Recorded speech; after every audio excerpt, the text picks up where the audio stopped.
I was looking at my dinner last night, just, standard takeout, nothing special. And I had this really weird thought. Oh, yeah. We treat food as fuel. Right. Or maybe as a bit of pleasure. But we almost never treat it as data. Data. That's a very clinical way to look at a plate of pasta. Okay, bear with me. Yeah. Data about who we are. If you really analyze what's on the end of your fork, you aren't just seeing ingredients. They're seeing more. Yeah. You're seeing a map of old trade routes. You're seeing the fallout from political revolutions. You're even seeing how people survived famines. You're really tapping into a very old idea there. The famous French epicure Briot Savarin, he had that line, Tell me what you eat. and I will tell you what you are. And Right. he wasn't talking about calories or nutrition. He meant identity. Exactly. Yeah. And that is precisely the mission for this deep dive. Right. We're unpacking an article by Anita L. Hummel called A Global Plate. We're going to look at 10 dishes from around the world. But not just as recipes. No, not at all. I want to know the mechanics, the history. What story is this food telling me? And we are going to do exactly that. We'll look at these dishes like they're artifacts. We'll uncover how geography, migration, and even like straight up government propaganda created the meals we know and love. Okay, so let's start with values. Mm-hmm. It feels like, for some cultures, the environment gives them the ingredients, but it's the values that dictate the recipe. That's a great way to put it. And there's no better place to see that in action than Japan, specifically with sushi. Right, and everyone thinks they know sushi, but I feel like we only get the surface level version, fresh fish, rice, a bit of soy sauce. Mm-hmm. But the article argues it's really a manifestation of this pursuit of perfection. It absolutely is. I mean, just think about the rice. To us, it's just sticky rice. But the process of making shirai, the sushi rice, it's pure chemistry. A serious apprentice, a shokunin, could spend years just washing the rice. Years. Just washing rice. That seems excessive. Is that real or is it a bit of hazing? No, there's a real scientific reason. They're washing away just the right amount of surface starch. If you don't get it perfect, the grains won't hold their shape when they absorb the vinegar. They'll just turn to mush. So each grain has to be separate, but also part of the whole. Exactly. So the flavor, that perfect texture, it's actually the result of the chef's incredible patience. And that's before you even get to the fish. And that's where the concept of shun comes in, right?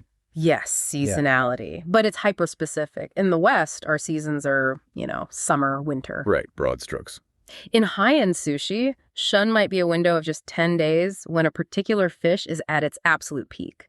Peak fat content, peak texture, anything outside that window isn't good enough. So when you're eating sushi, you're basically eating a philosophy of restraint. You're pasting someone saying no to everything that isn't perfect.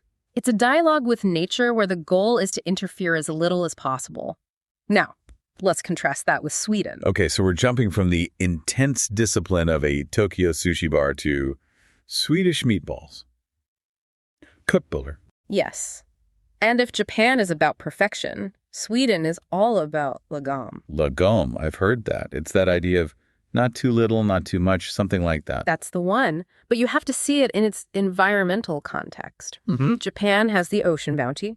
Sweden has long, dark, brutal winters. You're not worrying about the 10-day peak freshness of a fish. You're worrying about making it to springtime. Exactly. So what do you have? Preserved ingredients. The meatball is a mix of pork and beef things you can raise easily.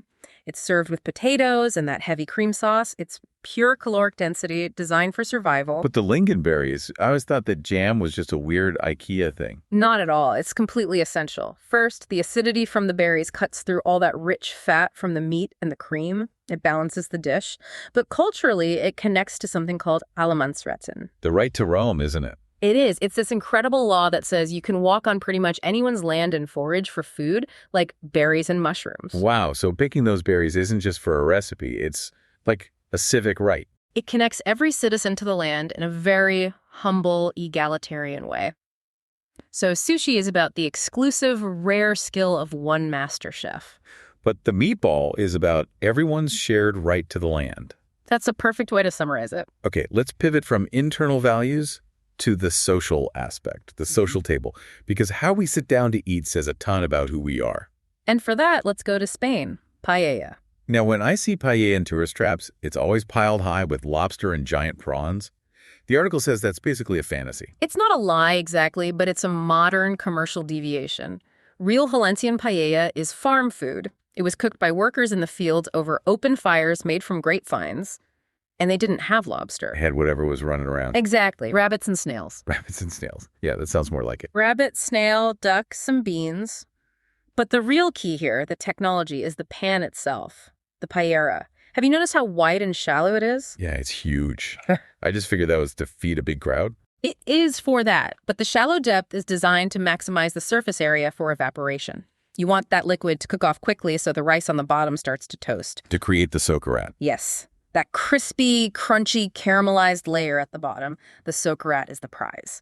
In a culture that values the long midday break, the community, you can't rush it. You have to wait for it. It forces conversation. It's interesting to contrast that slow, outdoor communal meal with the utter chaos of a dim sum hall in Hong Kong. Chaos is the perfect word, but in that culture, the noise is a feature, not a bug.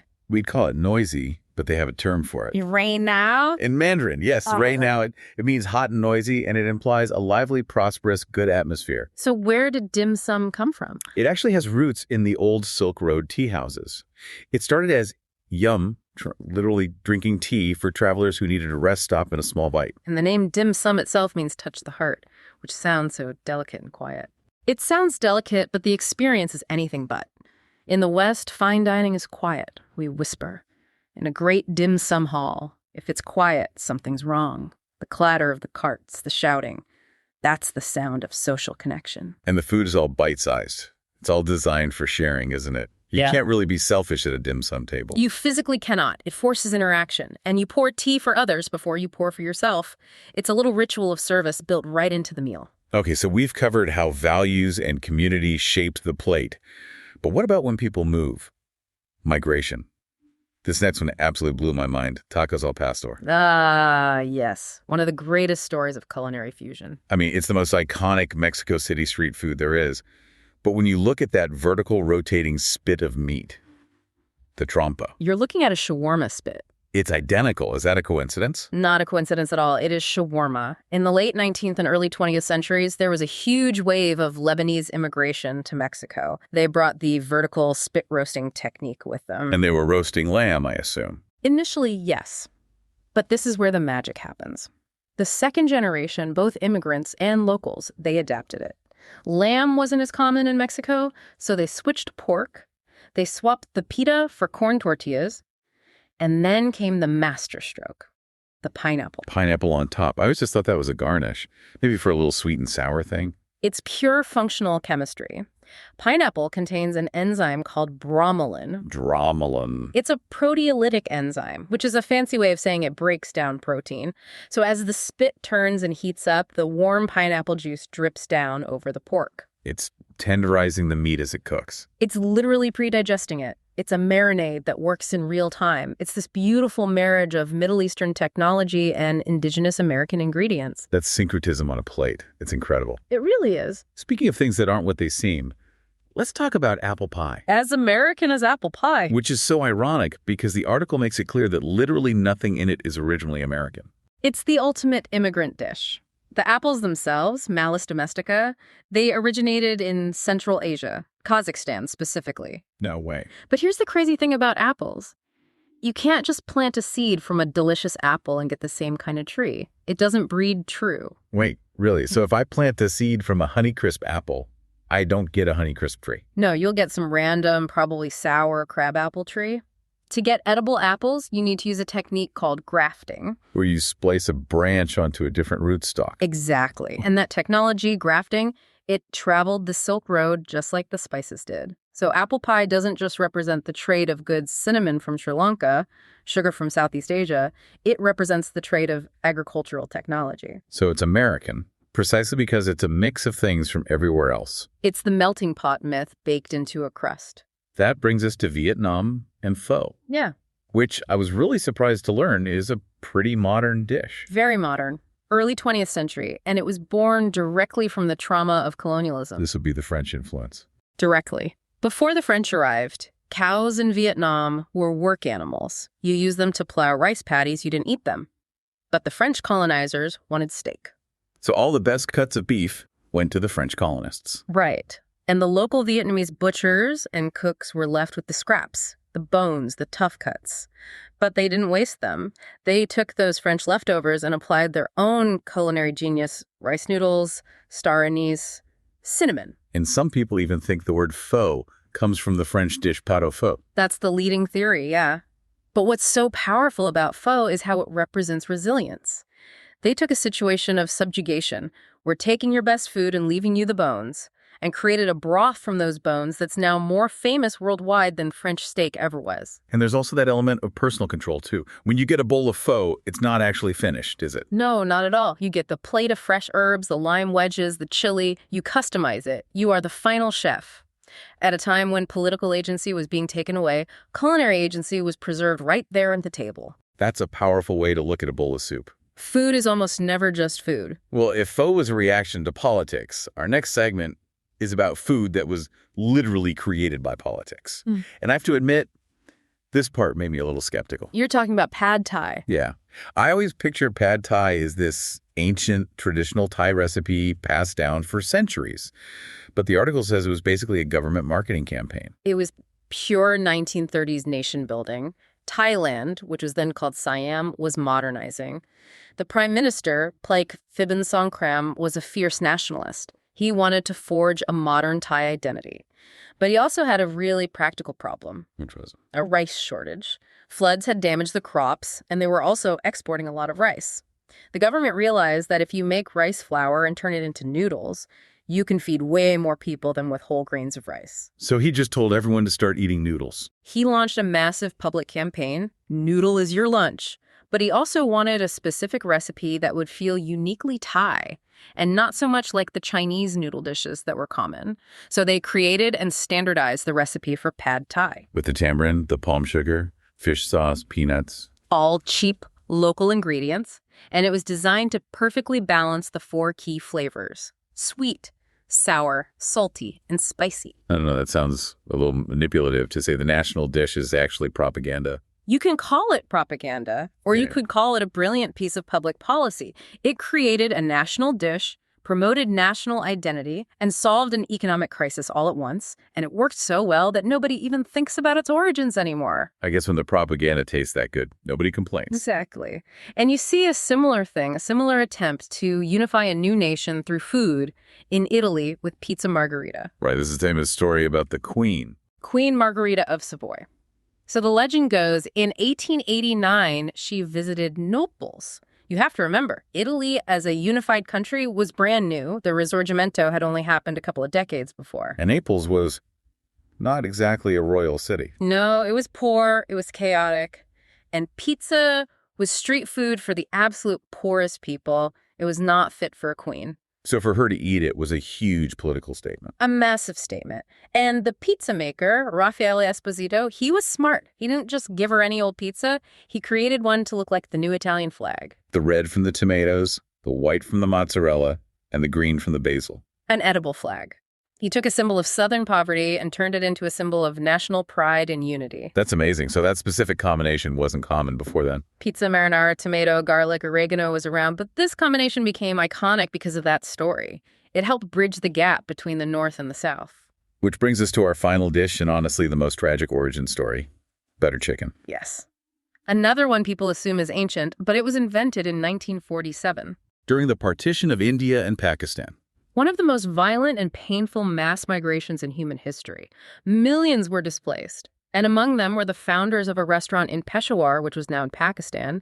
They had to flee to Delhi as refugees. And they started a new restaurant there, Moti Mahal. They did. But they had a refugees problem. You can't afford to waste anything. Their signature dish was tandoori chicken, which is roasted in a hot clay oven. The problem is it dries out very quickly if you don't sell it right away. So they needed a way to rescue the leftovers. It was pure desperation. They took the leftover drying chicken and simmered it in a rich sauce made from what they had on hand tomatoes, lots of butter, and cream. The fats would rehydrate the meat and make it delicious again. And that became Merg Makhani. Butter chicken. But here's the incredible twist. That sauce, so rich, creamy, and relatively mild, was perfectly suited for the Western palate. So as the Indian diaspora spread around the world after independence, this became the dish that served as the ambassador for Indian cuisine. So a dish born from the trauma of separation became the dish that connected India to the rest of the world. That's the beautiful irony of it. It just proves what we said at the start. You can't separate the food from the history. You are literally tasting the partition in that sauce, even if it just tastes like comfort food today. Wow. It completely changes how you look at a menu, doesn't it? Yeah. We've gone from, like, the microscopic discipline of washing rice in Japan To the chemical engineering of a pineapple in Mexico to political campaigns in Thailand. and in every single case, the food was just the medium. The real message was about survival or identity or community. A silent act of diplomacy on a plate. Exactly. So here's the takeaway for you listening. The next time you order pad thai or you grab a slice of pizza or you sit down for sushi, just take a second. Pause before you take a bite. Yeah. And don't just taste the ingredients. Ask yourself, why does this exist? What chain of events, what history had to happen for this specific combination of things to land on my plate? You'll find that the story is usually even richer than the flavor. Absolutely. Well, this has been an incredible journey. If you enjoyed unpacking the hidden history of your dinner with us, please make sure to subscribe to the Deep Dive podcast. And if you want to see the visuals that go with these stories, the streets of Hanoi, the markets of Mexico City, you should definitely subscribe to the A Bus on a Dusty Road YouTube channel. Yes, the videos are fantastic. And while you're at it, sign up for their newsletter and check out the blog, also called A Bus on a Dusty Road, for even more stories on travel and culture. There's always more to explore. Thanks for listening. Go taste some history. Bon appetit.